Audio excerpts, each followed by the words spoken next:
बिस्मिल्लाहिर्रहमानिर्रहीम। Recipe curries में अपने चाहने वालों को खुशामदीद। तो आज बेसन की बर्फ़ी सिर्फ और सिर्फ 2 कप बेसन से आप किस तरह से ढेरों ढेर बर्फ़ी बना सकते हैं। तो सबसे पहले आपने ले लेना है बेसन।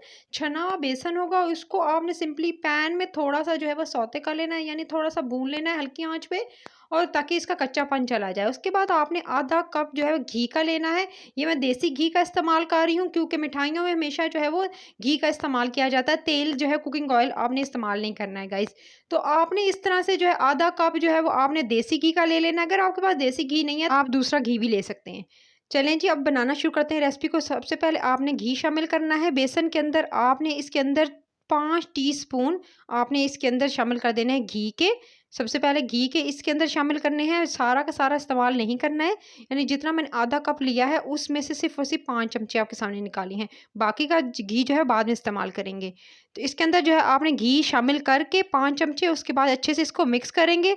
हाथों की मदद से अच्छे से मिक्स कर लेना, ताकि सारा का सारा जो है वो इस तरह से गूंद लेना है। ठीक है जी, अच्छे से ये मिक्स कर लेना है आपने। मिक्स करने के बाद गाइस, ताकि आपका जो इस बिल्कुल मज़ेदार सा जो है इसका बैटर सा रेडी हो जाए, सॉफ्ट सा है, क्योंकि अगर घी शामिल करेंगे तो आपका जो वो बर्फ़ी है वो एकदम सॉफ्ट बनेगी। आपने इसको इसके अंदर अच्छे से गूंद लेना है घी को बेसन के अंदर।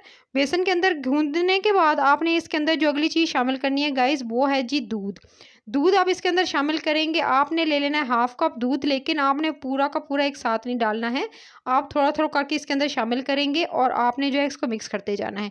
यानी आपने आधा कप दूध जो है वो आपने इस तरह से थोड़ा थोड़ा करके पूरा का पूरा जो है वो मिक्स करते जाना है। आपके सामने जो है मैं गूंद रही हूँ गाइस, इस तरह से आपने जो है वो इसको जो है वो गूंदते रहना है। जितना गूंदेंगे उतने स्मूथ बैटर बनेगा, छन्ना हुआ होगा तो आपका जो है वो आपका स्मूथ बनेगा, और आपकी बर्फ़ी जो है वो बिल्कुल अच्छी सॉफ्ट सी बनेगी।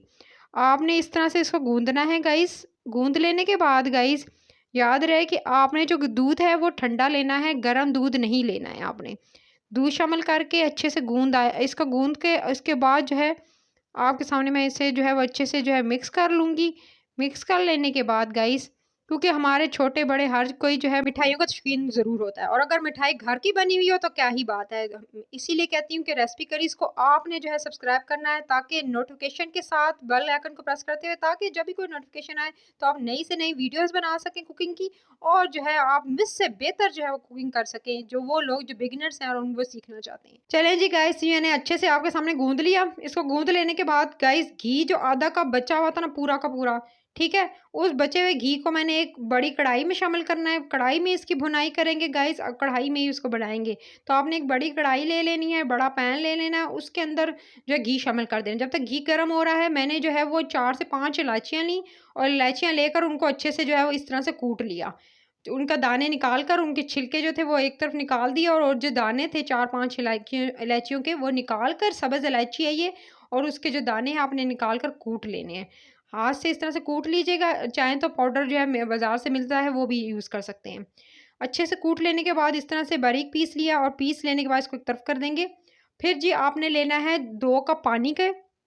उसके अंदर आपने जो है ऐड करने हैं तकरीबन आधा कप चीनी का। 2 कप जो है वो पानी होगा, ठीक है? उसके अंदर जो है 1 से आधा कप, यानी पौना कप जो है तकरीबन आपने जो इसके अंदर जो है वो चीनी का ऐड करना है।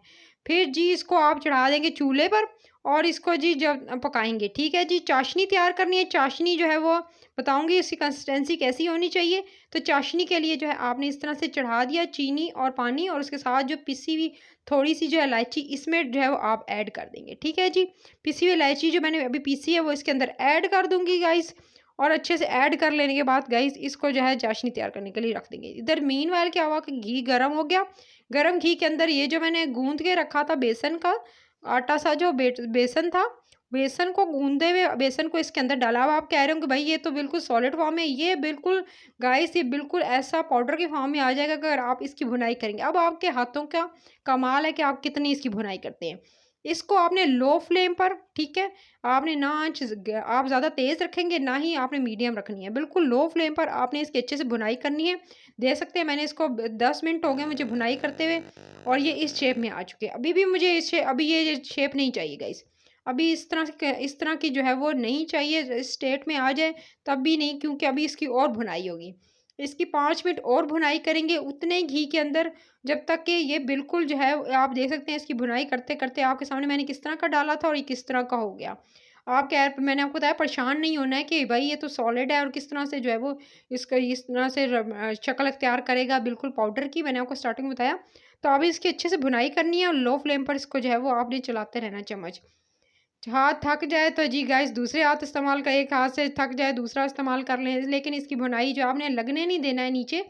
कि अगर मुसलसल चमचा चलाते रहेंगे तो नीचे नहीं लगेगा, इसलिए आपने जो है अपने साथ कोई हेल्पर रख लें, कि जो किसी बहन भाई को कह दें कि वो आपके साथ जो है वो हेल्प करा ले, क्योंकि इसको जो है वो आपने मुसलसल लो फ्लेम पर पकाते रहना है, चमचा चलाते रहना है, जब तक कि ये बिल्कुल जो है इस तरह से ये जो इसकी नमी चली नहीं जाती और ये जो है पाउडर की शक्ल इख्तियार नहीं कर जाता। इसकी जितनी भुनाई होगी कच्चापन उतना दूर होगा और उतनी अच्छी सॉफ्ट आपकी बर्फ़ी बनेगी। इसको जी मैंने अच्छे से भुनाई की है इसकी, 5 मिनट और इसकी भुनाई करूँगी जी। भुनाई करके इसको बिल्कुल पाउडर की फॉर्म में मैंने लेकर आना है। जी, इसकी भुनाई करने के बाद गाइस अब आप देख सकते हैं, ये इसको मैंने 2 से 3 मिनट जो है, अब ये इसको मैंने थोड़ा-सा लो फ्लेम और करके आपको दिखाना चाह रही हूँ कि अभी इस स्टेज पे मैंने इसके अंदर थोड़ा-सा रेड फूड कलर ऐड कर दिया है। देखो मैंने इसको 5 मिनट और भूना, पहले 10 मिनट भूना था। रेड फूड कलर ऐड करने के बाद, यानी लाल वाला रंग जो है वो कोई सा भी लिक्विड में लिक्विड फॉर्म में भी आता है वो भी यूज़ कर सकते हैं, नहीं तो पाउडर फॉर्म में जो रेड रेड कलर है वो भी फूड फूड कलर जो है वो आप ऐड कीजिएगा, ठीक है?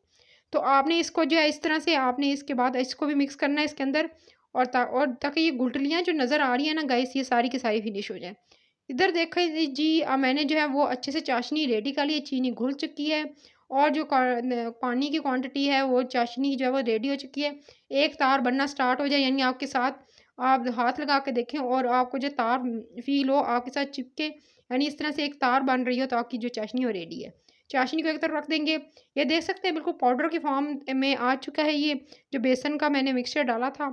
अब जो बिल्कुल जब ये पाउडर के फॉर्म में आ जाएगा, इसकी अच्छे से भुनाई हो चुकी है, तो इसके अंदर जो है अब आपने क्या करना है, एक साइड पे करके अब आपने इसके अंदर थोड़ा-थोड़ा करके लो फ्लेम पे ही इसके अंदर जो है वो आपने चाशनी ऐड करनी है। चाशनी थोड़ी गाढ़ी रखिएगा और ताकि आपका जो है वो मिक्सचर अच्छे से रेडी हो। आप चाहें आपकी कभी भी बर्फ़ी सख्त नहीं होगी, उसके अलावा कच्चापन दूर हो जाएगा अगर आप ज़्यादा भुनाई करेंगे। तो जी इसको अच्छे से थोड़ा-थोड़ा करके आप चाशनी ऐड करते जाएँगे और अच्छे से जो है वो आप भुनाई करते जाएँगे। सारी की सारी जो चाशनी है इसके अंदर ऐड करके गाइस आपने जो है इसकी भुनाई करनी है। अब आपने इसकी भुनाई करनी है और इसको जो है मैं इसके अंदर थोड़ा-थोड़ा मिक्स करती गई और इस तरह से जो है मैं इसको जो है, जब तक कि बिल्कुल आप देखेंगे कि एक स्टेज ऐसी आएगी जब ये बिल्कुल लिक्विड फॉर्म में आ जाएगा। यानी इसके अंदर डालते जाना है, आपने परेशान नहीं होना है। जितनी सारी की सारी चाशनी ऐड करने के बाद ये अब आप देख सकते हैं ये इस तरह के फॉर्म में आ गया। अभी इसको जितना और मिक्स करेंगे तो रिक्वायर्ड जो आपको चाहिए जिस तरह की कंसिस्टेंसी वैसी आ जाएगी। सही है जी गाइस, अब आपने इसको इस तरह से मिक्स करना है। अब जो लोग परेशान हो जाएँगे कि ये तो बिल्कुल जी पानी की तरह हो गया, नहीं होगा। ये बिल्कुल इसकी चाशनी जो है वो बिल्कुल बेसन के अंदर घुल जाएगी और ये बिल्कुल एकदम जो है सॉलिड फॉर्म में आना स्टार्ट हो जाएगा। जब भी ये थोड़ा-सा सॉलिड फॉर्म में आएगा, तो उस स्टेट पे आपने क्या करना है गाइस, फिर जी आपने चमचा जो है वो चलाना छोड़ देना है और फिर जी आपने इसको जो है किसी मिक्सिंग बाउल में ऐड कर सकते हैं। आप देख सकते हैं इतना गाढ़ा चाहिए आपको। देख सकते हैं ये बिल्कुल पैंदे से लगना नहीं चाहिए। मैंने आपको बताया मुसलसल चमचा हिलाएँ, क्योंकि जितनी मिठाइयाँ तैयार होती हैं, फिर मुसलसल चमचा हिलाना बेहद ज़रूरी है। जी, इसके बाद मैंने क्या किया, एक जो है मैंने बाउल लिया, उसके नीचे जो है मैंने अच्छे से ऑयल जो है इस तरह से मैंने लगा लिया, ब्रश कर लिया, ठीक है? एयर टाइट ले सकते हैं, लोहे का ले सकते हैं, यानी स्टील का, किसी के भी आप जो है पैन के अंदर इस तरह से जो है वो सारा का सारा जो है वो मिक्सचर रेडी गरम-गरम डालेंगे, ठीक है जी? ठंडा नहीं करना है और इसके अंदर ऐड करके इस तरह से जी गाइस आपने जिसको सेट कर सकते हैं, ठीक है? और उसके बाद सेट करके अच्छे से इसको जो है उसके ऊपर पिस्ते बादाम जो है आप थोड़ा से पिस्ते बादाम जो कटे हुए हैं मेरे पास, वो मैंने इसके ऊपर डाले। पिस्ते बादाम डालकर फिर थोड़ा-सा जी आपने क्या करना है, आपने हाथों की मदद से थोड़ा-सा सेट कर लीजिएगा, ताकि अच्छे से इसके अंदर जो है थोड़े-से इस तरह से सेट हो जाएँ। हाथों से दबा लीजिएगा। ये बहुत गर्म है गाइस, गरम-गरम जो है, गरम-गरम इसको टाइम दीजिएगा, ठीक है? ताकि ये सेट हो जाए। अब आपने क्या करना है, इसको इसके ऊपर चाहें तो थोड़ा-सा इस तरह से हाथों से हल्का-हल्का दबाइएगा, ज़्यादा ज़ोर से नहीं, आपने ज़ोर लगा के नहीं दबाना है, नहीं तो ये फिर जो है ऊपर इसकी लुक नहीं आएगी। क्योंकि अच्छी सी लुक आने के लिए पिस्ते बादाम के बगैर तो मिठाई की लुक ही नहीं आती गाइस। अच्छा जी, पिस्ते बादाम ऐड करके अब चाहें तो थोड़ा-सा इसके ऊपर जो है कोकोनट पाउडर जो है वो भी इसके ऊपर ऐड करना, नारियल का जो पाउडर होता है, पिसा हुआ नारियल, वो भी इसके ऊपर ऐड कर सकते हैं। उससे भी थोड़ा-सा ऐड कीजिएगा, ज़्यादा नहीं, बिल्कुल कि आपका मिठाई जो है वो नज़र ही ना आ रही हो।